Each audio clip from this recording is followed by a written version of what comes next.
Hello, my name is Isaiah Barrett.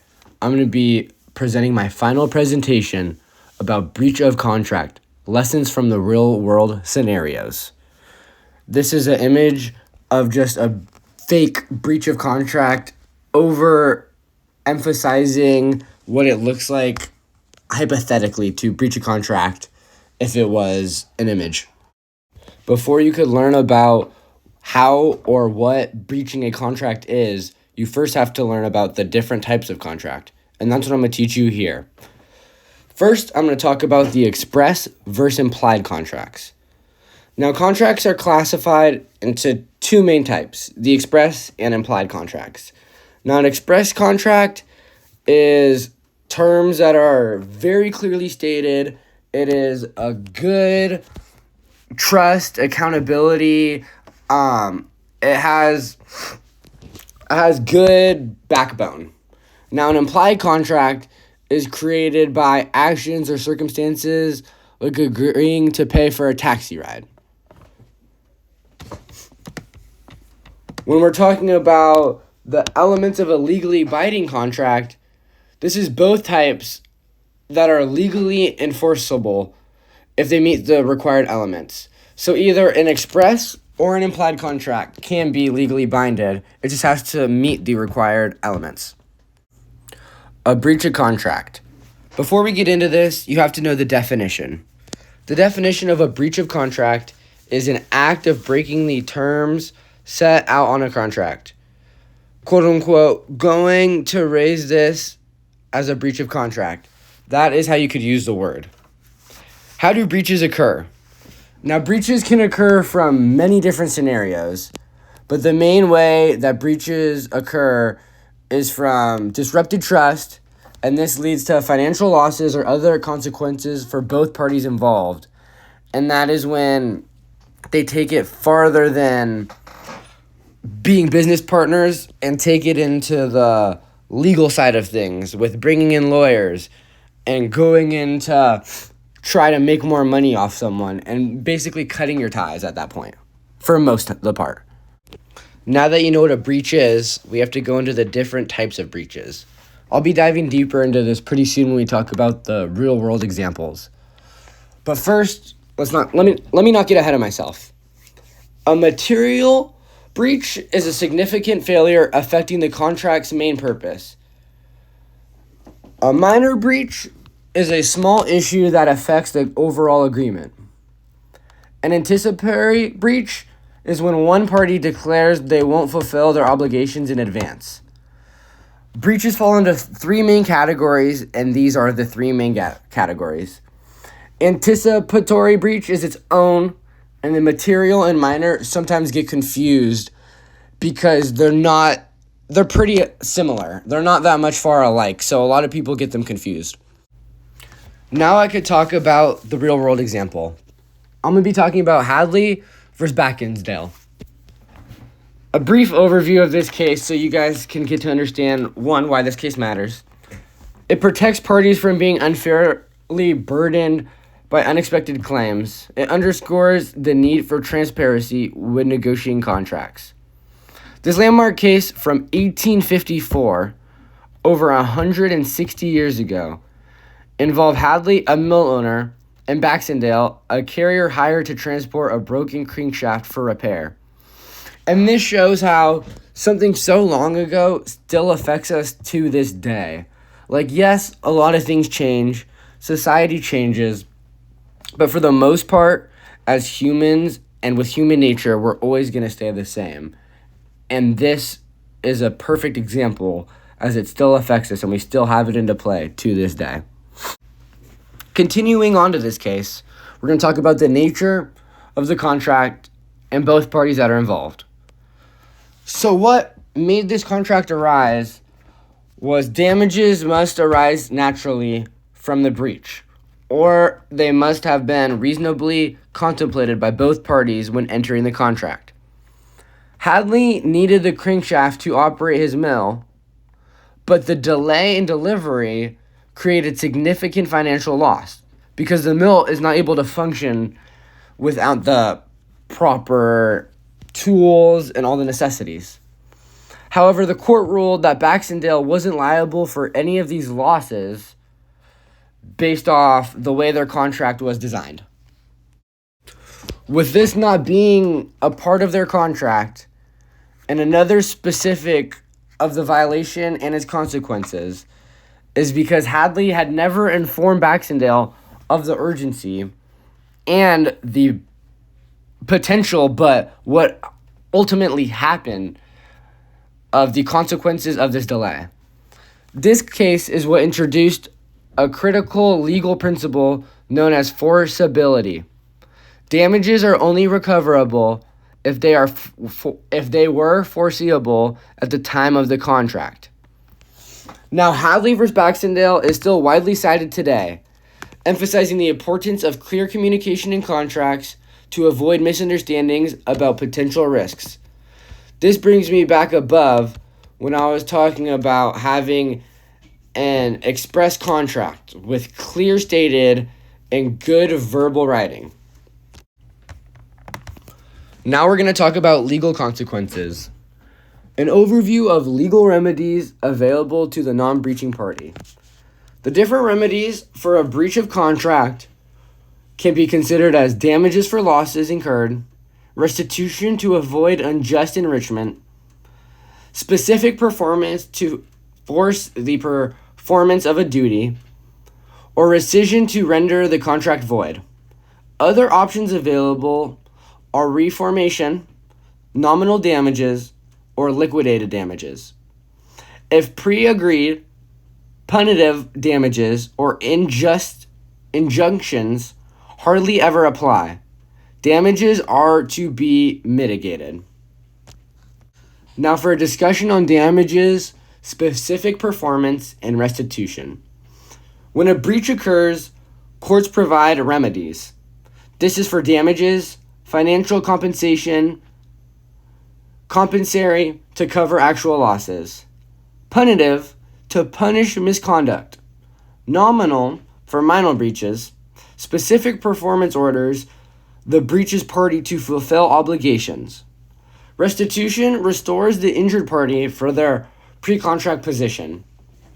Now these are all the different type of ways someone can get paid or punished for the legal consequences of a breach of contract. Now I'll be talking about my second real-world example. This is something a little bit more our day and age. Warner Bros. Versus ABC. You've probably heard of both of these.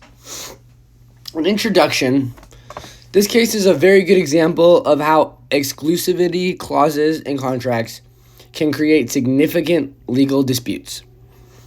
Now, Warner Bros. Had an exclusivity deal with ABC, meaning ABC was prohibited from airing competing programs that infringe on Warner Bros.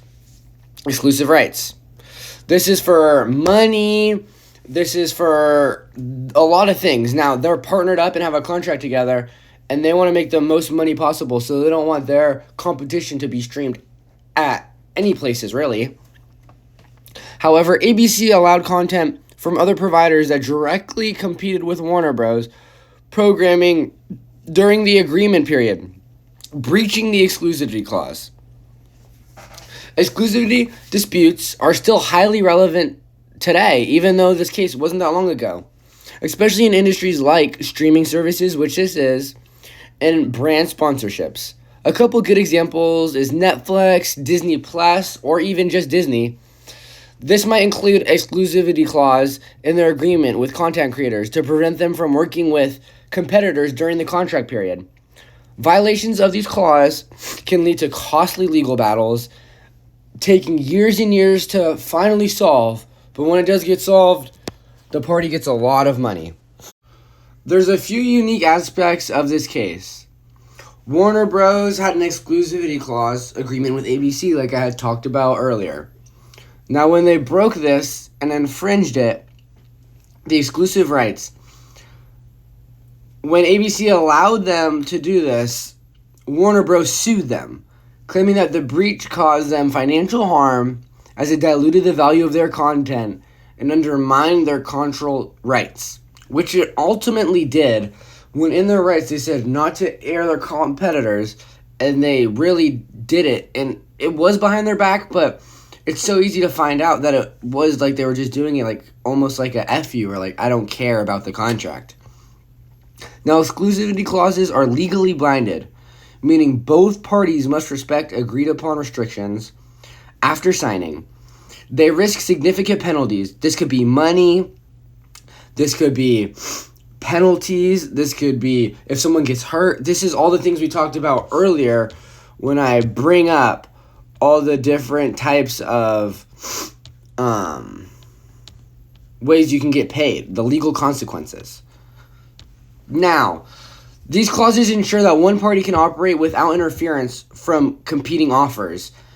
And when one breaks it, that means that the contract is off and they're going to go through a series of lawsuits. Now, how did they resolve this? What was the process? And how did it all turn out? What was the outcome? The court ended up siding with the Warner Brothers, awarding them damages on compensation for the financial losses caused by ABC's actions, which I agree with, as they breached the contract. This case highlights the legal enforceability of exclusivity clauses, which are commonly used in contracts involving intellectual property, licensing, and entertainment industries, which ties hand in hand with ABC and the Warner Brothers. And I completely understand why the courts swayed with the way they did. Now we're going to talk about the defenses against a breach.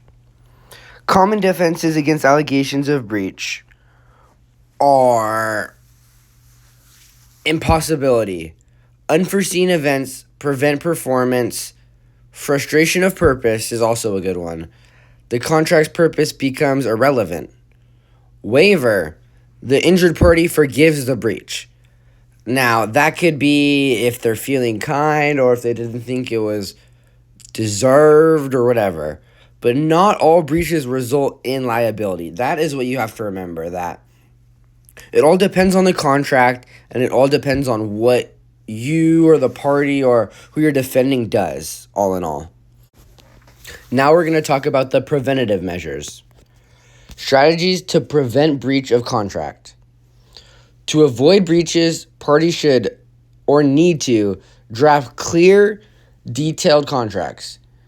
Include dispute resolution clauses like mediation or arbitration. Maintain regular communication throughout both parties to be able to resolve misunderstandings before, one, they escalate, or two, they just go to the courts behind someone's back. When you sign a contract, you're almost like partners, and you need to be able to work these things out. You need to emphasize the importance of clear and detailed contracts. Clear and detailed contracts are crucial to eliminate disputes and enhance enforceability. They stipulate obligations, expectations, and even remedies upon breach. With reduced obligations, appreciation terms prevent misinterpretation, and it reinforces legal protection. A properly drafted contract offers minimum risks, and ensures responsibility and a just solution which safeguards the interest of all parties to such a transaction. When talking about recent trends and changes, a really big one that affected my life and that will be in the history books, I think forever, and is honestly insane that I got to live, is COVID-19. Now, this had a lot of legal developments, and honestly, I need to do more research, but from what I've heard, a lot of breach of contracts. Now, technology, when discussing how changes in technology and business practices impact contract law, technology is changing how contracts are created and enforced. Digital contracts allow international agreements with ease, not needing to fly or mail, and just being able to Zoom or FaceTime someone and just literally signing it over the phone. AI tools help draft contracts quickly and analyze potential risks. Globalization increases the complexity of legal enforcements across borders, and this will be affecting us, and I think it'll continue to affect us more and more as we honestly, what in my opinion is we've grown farther apart than came together as I've grown up as an adult. I'd like to say thank you for listening to the original or the more normal part of my final. Now I'll be taking you through the question and answering. The first one is, what did I enjoy most about working on this presentation? Now, this was really cool to me because I got to dive deeper into practical applications of legal concepts that could affect me in my everyday life when I'm older. Researching real-world examples and collaborating with others, which I honestly didn't, but I thought it was very cool that you allowed us the options to do this. If it was an in-person class, I definitely would have taken that. It was very engaging to me, and it allowed me to connect theory with practice. Presenting these findings helped me build confidence in discussing complex legal topics before I could barely graze over, but now that I've done a 25-minute presentation on it, I think I could teach it to a little kid. Now the second question, what about this project helped me better understand the legal environment of business? This project clarified how legal principles directly impacted business decisions. This is by analyzing case studies or legal remedies. I also saw how liabilities, contracts, and regulations shape a day-to-day business operation. Now, I want to own a business when I'm older, so this was very applicable to me, and I took it all to heart.